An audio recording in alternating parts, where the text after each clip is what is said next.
السلام علیکم ورحمۃ اللہ وبرکاتہ۔ تو ناظرین، ہم اللہ تعالیٰ کا نام لے کر اپنا آنے والا درس شروع کرتے ہیں، اور انشاءاللہ اللہ تعالیٰ کی مدد ہمارے ساتھ ہوگی اور زندگی کے ہر میدان میں کامیاب ہوگی۔ اعوذ باللہ من الشیطان الرجیم، میں اپنا مانگتی ہوں مردود سے۔ بسم اللہ الرحمن الرحیم، شروع کرتی ہوں اللہ تعالیٰ سے جو بڑا مہربان نہایت رحم کرنے والا ہے۔ الحمدللہ رب العالمین الرحمن الرحیم مالک یوم الدین ایاک نعبد و ایاک نستعین اہدنا الصراط المستقیم صراط الذین انعمت علیہم غیر المغضوب علیہم ولا الضالین آمین۔ ناظرین، ہم قرآن پاک کی سورۃ بقرہ آیت نمبر 243 اور 244 اور 45 آیات بیک ترجمہ اور تفسیر بیان کرتے ہیں۔ وقات فی سبیل اللہ وعلموا، قرض حسنہ۔ تو ناظرین، یہاں آیت کے متعلق بتایا گیا ہے، تفسیر کچھ ہے، وقاتلوا فی سبیل اللہ، اور اللہ کے لڑو، اور لو کہ بے شک سنتا اور جانتا ہے، ان اللہ سميع علیم، اللہ بے شک سنتا اور جانتا ہے۔ من ذی یقرض اللہ، اور کون شخص ہے جو اللہ کو اچھا قرض دے، یعنی یقرض اللہ قرضاً اور حسناً، یعنی اور کون شخص ہے جو اللہ کو اچھا قرض دے پھر اللہ اسے کئی گنا فیضاعفہ، اللہ قرضاً حسناً فیضاعفہ لہ اضعافا کثیرہ، پھر اللہ اسے کئی گنا کر دے، لہو اضعافا کثیرہ، اور اللہ ہی واللہ یقبض، اور وہی کشائش کرتا ہے، اور وہی اضعافا کثیر، اور اللہ ہی تنگی کرتا ہے، واللہ یقبض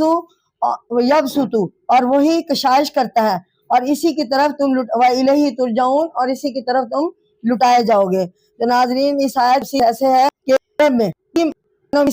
وہ ہوتی ہے جو دین کے لیے خرچ، مثلا یہاں جہاں خرچ مراد ہے، عرب اچھے مالی عمل حسنہ کرے، اور ہر والی عمل برا کرے، کیونکہ جہاد میں خرچ کرنے سے میں کئی گنا واپس ملتا ہے، اسی لیے اس خیامت قرآن مجید کا حسنہ دیا ہے، جو دنیا کے سبب جنت ملے گی تو کا حسنہ کر دیا گیا ہے، جس تعالیٰ نے نیکی کرنے کے سبب ملتا ہے، دگنا کا وعدہ ہے، فیضاعف، پھر دگنا دے، مراد ہے اس کے ثواب کو نہ کر دے۔ پچھلی اللہ تعالیٰ نے ان کا ذکر کر واضح کر دیا کہ صرف اللہ کے ہاتھ خوف سے نہیں چاہیے، تو صریح طور پر ہاتھ کا حکم ہے، دین حرام ہے، اس کے روشن کرنا کرو، ہاتھ کے لیے سامان، آلات اور ہر اور دیگر کی ضرورت ہے، تو اس لیے اللہ نے ان کو جو یہ حکم دیا دل کو فرما کرو، تو اس کو اللہ تعالیٰ کئی گنا واپس آئے گا۔ تم یہ نہ سمجھ کہ روپیہ کرنے قریب ہو جاؤ کہ راہ میں خرچ نہیں ہوتا، ہمارے مال کا ہوتا، بلکہ تعلق نہ زیادہ ہے۔ ہم قرآن کی آیت 206 اس کا تفسیر کرتے ہیں، حضرت طالوت کی، یعنی میں حضرت طالوت کا کچھ ایسا بیان کیا ہے، یہاں بھی ہم الملأ من بنی اسرائیل، تو یہاں بھی کسی واضح واقعے یا اہم واقعہ جو قرآن پاک میں آیا ہے، اور قرآن پاک میں اس کی شہادت دی گئی ہے، قرآن پاک میں آیت کے ذریعے فرمایا گیا ہے، تو اس لیے پہلے علم ترا سے سٹارٹ ہوا ہے، علم ترا الی الملأ من بنی اسرائیل، کیا تو نے بنی اسرائیل کی ایک جماعت کو نہ دیکھا جو موسیٰ من بعد موسیٰ، جو موسیٰ کے بعد، حضرت موسیٰ علیہ السلام کے بعد جب انہوں نے اپنے نبی سے کہا، یعنی وَإِذْ قَالُوا يَا لِنَبِيٍّ اللَّهُ مُبْعَثْ لَنَا مَالِكًا نُقَاتِلْ فِي سَبِيلِ اللَّهِ، تو انہوں نے اپنے نبی سے کہا ہمارے لیے ایک بادشاہ مقرر فرمائے، مالکن یعنی بادشاہ، ایک بادشاہ مقرر کرو تاکہ ہم اللہ کی راہ، نقاتل فی سبیل اللہ، تاکہ ہم اللہ کی راہ میں لڑیں، نقاتل کا مطلب ہے لڑنا، یعنی اللہ کی راہ میں، فی سبیل اللہ، اللہ کی راہ میں لڑیں۔ کالا حل عصیتم ان کتبا، تو پیغمبر یعنی اس وقت کے پیغمبر نے کہا کیا تم سے یہ بھی توقع ہے حل عصیتم ان کتبا، کہ اگر تمہیں لڑائی کا حکم ہوا، کتبہ علیکم القتال، اگر تمہیں لڑائی کا حکم ہوا تو تم اس وقت نہ لڑو گے، یعنی کمل قتال اللہ تقاتلو، تو تم اس وقت نہ لڑو گے. وہ قالو وما لنا اللہ نقاتل فی سبیل اللہ، وہ بولے ہمیں کیا ہوا ہے، مالانا اللہ نقاتل فی سبیل اللہ، ہمیں کیا ہوا ہے کہ ہم نہ لڑیں گے اللہ کی راہ میں. وقد اخرجنا من دیارنا، اور ہم تو نکال دیے گئے اپنے گھروں اور بیٹوں سے. یعنی اس وقت حضرت موسیٰ علیہ السلام کے دور میں فرعون جو تھا وہ اس نے ان کو گھروں سے بھی نکال دیا تھا اور ان کے بیٹوں کو بھی قربان کر دیتے تھے، یعنی مار دیا جاتا تھا. تو اس لیے انہوں نے اس بات کا حوالہ دیا ہے اس آیات میں. ابنانا، اور گھروں اور بیٹوں سے. ابنانا ولما کتب علیہم القتال، جب انہیں حکم ہوا لڑائی کا، یعنی فلما کتب علیہم القتال، جب وقت کے بادشاہ نے یا وقت کے پیغمبر نے انہیں حکم دیا لڑائی کا، تو ان میں سے چند تولوا الا قلیلا منہم، تو ان میں سے چند ایک کے سوا سب پھر گئے. الا قلیلا منہم، سب پھر گئے چند ایک کے سوا. واللہ علیم بالظالمین، اور اللہ گنہگاروں کو خوب جانتا ہے. تو ناظرین یہاں پہ اس آیت کی تفسیر کچھ ایسے ہے کہ اس آیت میں بنی اسرائیل کی تاریخ کے اہم واقعہ کی طرف اشارہ ہے. حضرت موسیٰ علیہ السلام کے کچھ عرصہ بعد بادشاہ جالوت اور دوسرے دشمنوں کے حملوں سے گھبرا کر ہر طرف سے عاجز ہو کر یہ لوگ بیت المقدس میں جمع ہو گئے. اور یہ زمانہ غالباً حضرت شموئیل اس وقت کے پیغمبر تھے، نبی کہا تھا. اللہ کے نبی سے کہنے لگے کہ ہم پر کوئی سپہ سالار مقرر کر دیں جس کے زیر اثر یا زیر سرکردگی ہم جہاد کر سکیں. انہوں نے فرمایا ڈر ہے کہ جہاد کا حکم آیا تو تم ہی چڑ جاؤ گے، یعنی تم جواب دے دو گے یا تم جہاد میں شامل نہیں ہوگے. ان لوگوں نے یقین دلایا، مگر وقت آیا تو ایسا ہی ہوا. متعدد چند کے سوا سب بیٹھ گئے اور سب نے پیٹھ دکھا دی. تو ناظرین اسی آیت کا تھوڑا بقیہ حصہ ہے. وقال لهم نبیہم ان اللہ قد بعث لکم طالوت مالکا، یعنی اور ان کے نبی نے ان سے کہا کہ اللہ نے تم پر طالوت کو بادشاہ مقرر کیا ہے. لکم طالوت مالکا قالوا انا یکون، یعنی طالوت کو بادشاہ مقرر کیا ہے. قالوا کہنے لگے، انا یکون، وہ کہنے لگے ایسے ہم پر بادشاہت، لہ الملک کیوں مل سکتی ہے، یعنی ہم پر ایسے شخص کو بادشاہیت کیوں مل سکتی ہے. منہ ولم یوت سعاتا، کہ اس کے مقابلے میں حکومت کا زیادہ حق رکھتے ہیں. اور کہنے لگے کہ ہم اس کے مقابلے میں حکومت کا زیادہ حق رکھتے ہیں، ہمیں بادشاہت ملنی چاہیے. ولم یوت سعاتا من المال، اسے تو مال میں بھی وسعت نہیں ہے، یعنی وہ مالی لحاظ سے کمزور ہے. تو یہاں پہ اللہ تعالیٰ نے اس آیت کے ذریعے فرمایا ہے، تفسیر کچھ ایسے دی ہے. طالوت کش، یعنی اس طالوت بن کش کے بیٹے طالوت حضرت موسیٰ علیہ السلام کے بعد بنی اسرائیل بڑے سب سے پہلے بادشاہ تسلیم کیے گئے تھے طالوت علیہ. تو ان کا زمانہ 1028 کا ہے اور 1012 قبل مسیح بیان کیا جاتا ہے. آپ قبلہ امین سے تھے. آپ کا خاندان معمولی درجہ کا، اس خاندان کبھی کوئی بادشاہ نہیں ہوا تھا، وہ کوئی خاص مالدار اور دولت مند بھی نہ تھے. تو ناظرین اسی وجہ سے وہاں کے لوگ یہودی، یعنی اس وقت جو تھے وہ آپ کے مخالف ہو گئے. غلط اندیش میں یہودیوں نے آپ کے سپہ سالار ہونے پر یہی کیا، وہ کوئی ایک آدمی ہے، ہم دولت مند ایک غریب کو کیسے سرداری مل سکتی ہے. حکومت سرداری تو ہمیں پیدائشی حق ہے. ایک یہودی پر منحصر ہے. ہمیشہ مادہ پرست قوم اسی قسم کی غلط بنائے اور حکومت کو ہیروں اور دولت مندوں کے گھروں کی لونڈی سمجھ لیا. حالت تصور درجہ امکان غیر منصفانہ ہے. اسی لیے آنے والی نسلوں عبرت کے لیے اللہ تعالیٰ نے اپنی آخری کتاب میں یہودیوں کو کہ اس غلط کو وضاحت کے ساتھ بیان فرمایا ہے تاکہ آئندہ کسی کو یہ غلط فہمی نہ ہو اور کوئی قوم اور دولت ثروت کو سرداری اور سربلندی کا معیار نہ سمجھ بیٹھے. اس کے بعد بھی اگر کوئی قوم یا کوئی جماعت دولت مندی کو برتری کا سبب تصور کرتی ہے تو اسے وہی سزا بھگتنی پڑے گی جو اس سے قبل یہودیوں یہودیوں کو برداشت کرنی پڑی کیونکہ فطرت کا قانون نہیں بدلتا۔ تو ناظرین اب ہم قرآن پاک کی سورۃ بقرہ اس کی آیت نمبر 247 یعنی اس کا عنوان کچھ اس آیات کو ایسے دے سکتے ہیں کہ سپہ سالار کی خصوصیات۔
تو یہ آیت کچھ ایسے ہے، قال ان اللہ اصطفاہ،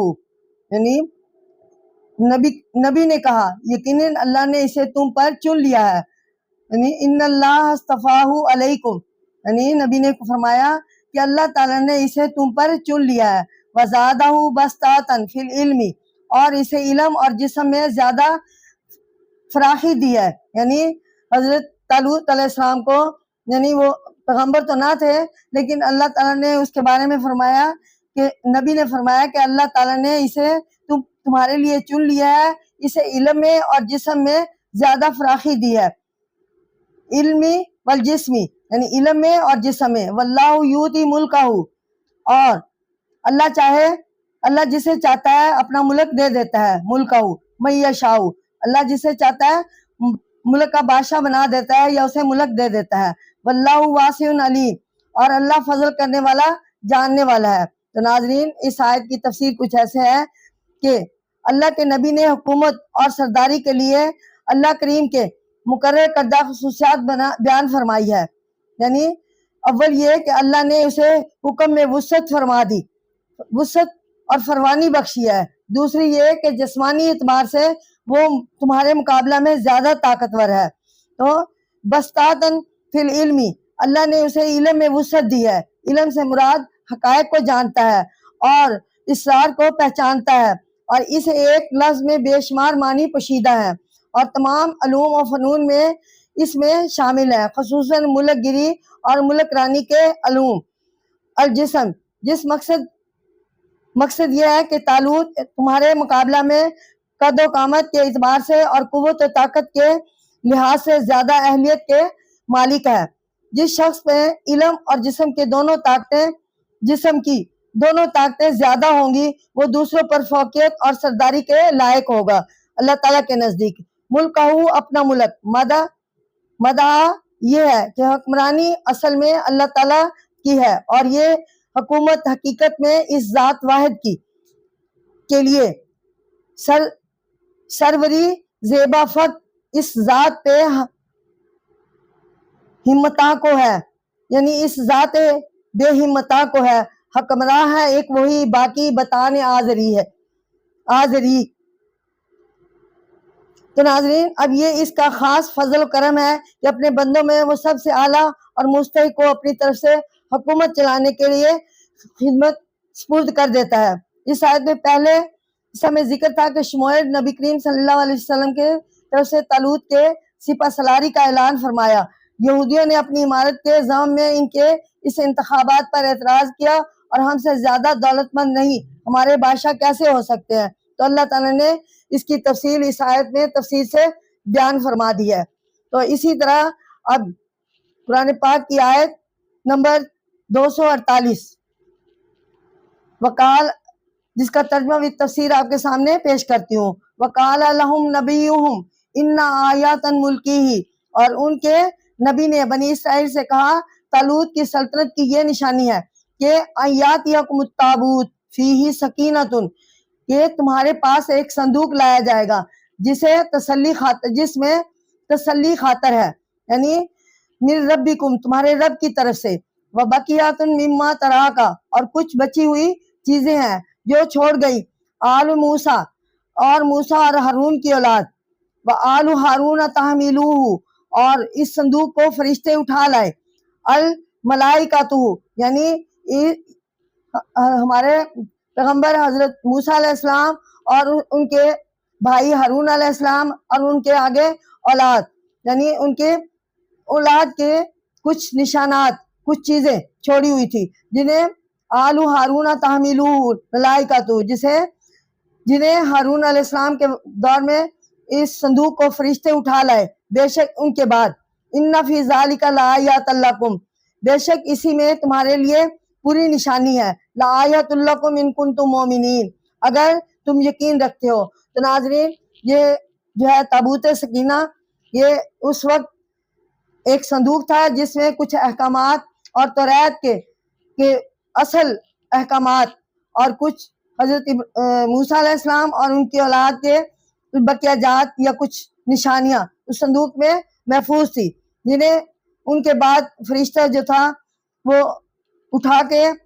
لے آئے وہاں سے۔ تو التابوت صندوق، اس صندوق کا نام تابوت سکینہ بھی ہے۔ اس میں توریت کا اصل نسخہ اور بنی اسرائیل کے پیغمبروں کے تبرکات موجود تھے۔ بنی اسرائیل کے لیے یہ سب سے بڑی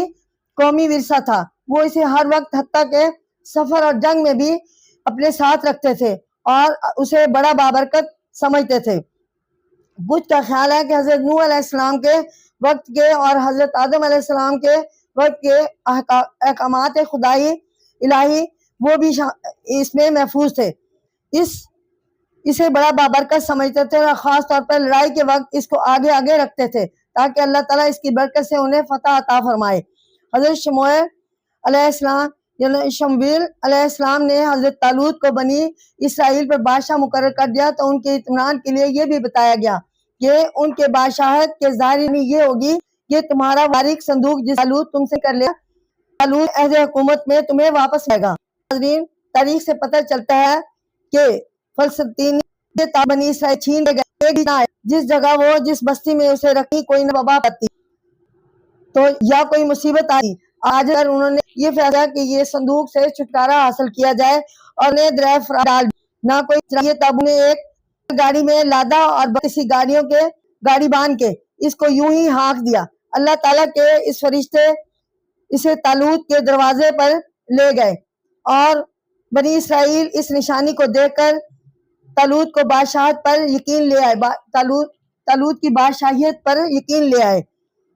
تاریخ یہ بھی بتاتی ہے، اس تاریخ سے پتہ چلتا ہے کہ یہ تابوت بنی اسرائیل کے قبضہ میں حضرت سلیمان علیہ السلام کے 230 کعب میم کے عہد تک رہا۔ آپ نے اسے بہت مقدس میں یعنی ہیکل بیت المقدس میں ہیکل سلیمانی کی تعمیر کے بعد اس میں رکھ دیا گیا، یعنی حضرت سلیمان علیہ السلام کے زمانے میں ہیکل جو بہت بڑا تھا اور بہت طاقتور تھا، تو حضرت سلیمان علیہ السلام کے حکم سے اسے بیت المقدس کی تعمیر کے وقت وہاں پہ رکھ دیا گیا، اس میں رکھ دیا۔ اس کے بعد اس کا پتہ نہیں چلتا۔ یہودیوں کا خیال ہے کہ یہ تابوت اب بھی ہیکل سلیمانی کی بنیادوں کے اندر دفن ہے۔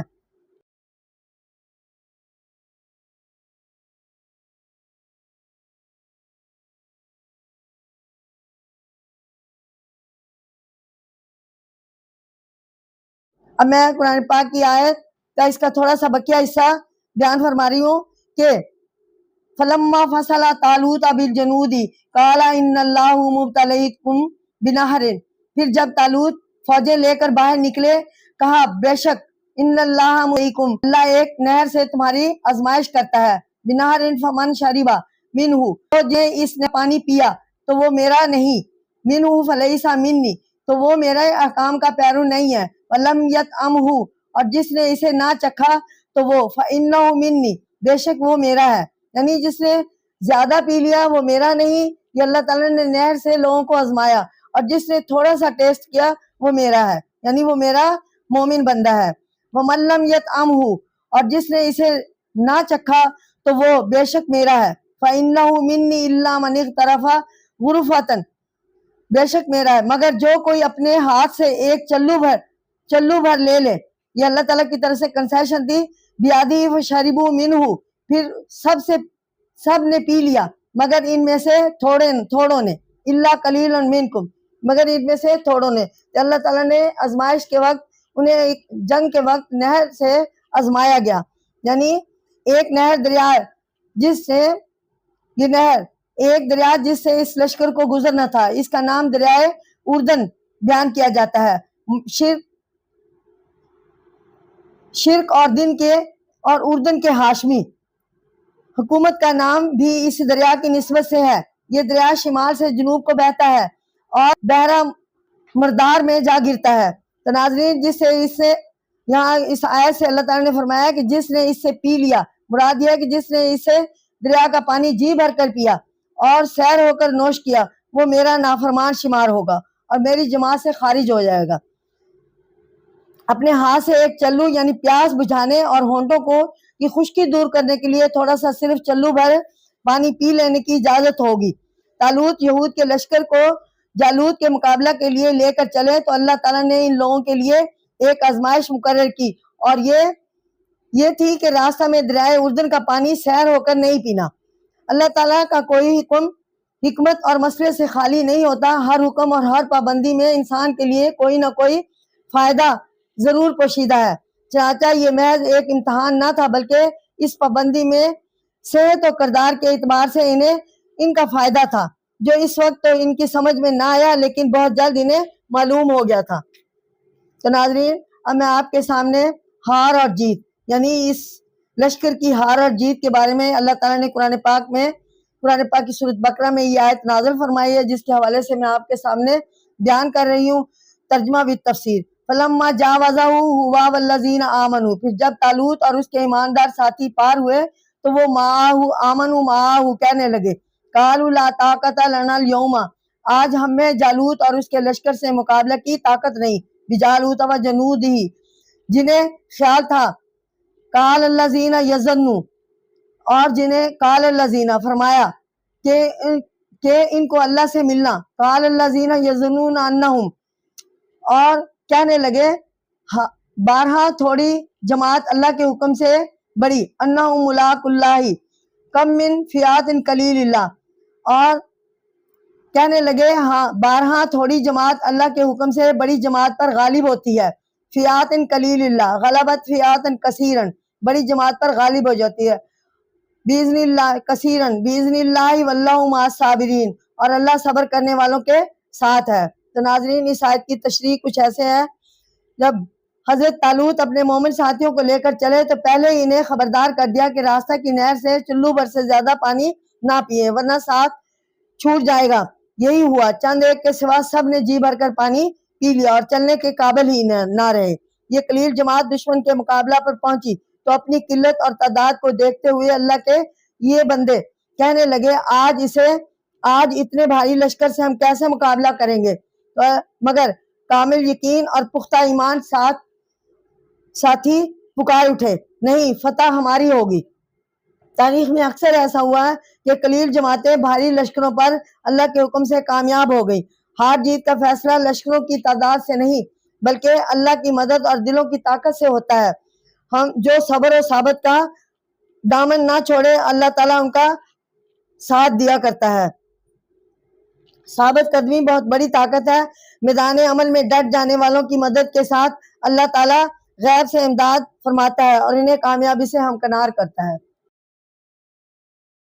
تو ناظرین، قرآن پاک کی سورۃ بقرہ اور اس کی آیت نمبر 250 اور 251 کی یکمشت تفسیر ہے، ترجمہ ہے۔ وَلَمَّا بَارَزُوا لِجَالُوتَ وَجُنُودِهِ، اور جب جالوت اور اس کی فوجیں سامنے ہوئی، قالوا ربنا افرغ علینا صبرا وثبت اقدامنا، تو بولے، اے ہمارے رب، ہمارے دلوں میں صبر ڈال دے اور ہمارے پاؤں جما دے۔ ثبت اقدامنا اور ہمارے پاؤں جما رکھ، وَأَنصَرْنَا عَلَى الْقَوْمِ الْكَافِرِينَ اور کافر قوم پر ہماری مدد فرما، فَهَزَمُوهُمْ بِإِذْنِ اللَّهِ پھر مومنوں نے جالوت کے لشکر کو اللہ کے حکم سے شکست دی، وَقَتَلَ داؤد جالوت آتاہ اللہ اور داؤد نے جالوت کو مار ڈالا اور اللہ نے اسے سلطنت وآتاہ اللہ الملک والحکمت وعلمہ مما اور اللہ نے اسے سلطنت اور حکمت دی اور جو چاہا والحکمت علمہ اور جو چاہا سکھایا، اگر اللہ دفع نہ کرتا وعلمہ مما یشاء اور اللہ نہ کرتا نہ ایک کو دوسرے سے، یعنی اللہ دفع نہ کرتا ایک کو دوسرے سے، ولولا دفع اللہ الناس ایک کو دوسرے سے تو ملک خراب ہو جاتا، تو ملک خراب ہو، بعضہم ببعض اللہ فسدت الارض لیکن اللہ جہان والوں پر، ولیکن اللہ ذو فضل عالمین ذو فضل علی العالمین بہت بڑا مہربان ہے کل عالمین پر، جہان والوں پر۔ تو ناظرین، داؤد اور داؤد بن یسع 1024 تا 963 تا 1024 کاف میم ایک پیغمبر گزرے ہیں۔ قرآن مجید میں آپ کا ذکر 16 جگہوں پر آیا ہے۔ آپ حضرت طالوت کی فوج میں ایک نوجوان سپاہی کی حیثیت سے شامل تھے اور اس وقت تک نہ ان کی نبوت کا اعلان ہوا تھا اور نہ وہ ابھی بادشاہ مقرر ہوئے تھے۔ جب حضرت طالوت کا لشکر جالوت کے مقابلے میں آیا تو اس نے اپنی قوت اور توانائی کے زور میں اللہ کے بندوں کو للکارا۔ مومن کبھی اپنی کثرت تعداد یا دست بازو کی طاقت پر بھروسہ نہیں کرتے، چنانچہ انہوں نے اللہ تعالیٰ سے صبر کی توفیق مانگی اور ثابت قدم رہنے کے لیے دعا کی۔ حضرت داؤد علیہ السلام کا یہ ابتدائی زمانہ تھا، وہ طالوت کے لشکر میں شریک تھے، ان کے ہاتھوں جالوت قتل ہوا اور حق پرست لشکر کامیاب اور کامران ہوا۔ اللہ کی سنت یہی ہے کہ ایک کے ہاتھوں دوسرے کو شکست دے کر دنیا سے خرابی اور فساد کو مٹایا جاتا ہے۔ تو ناظرین، اب ہمارا درس اختتام کو پہنچا اور آئندہ درس کے لیے انشاءاللہ ساتھ رہنا۔ ہم آپ کو مزید معلومات قرآن پاک اور قرآن پاک کی ترجمہ اور تفسیر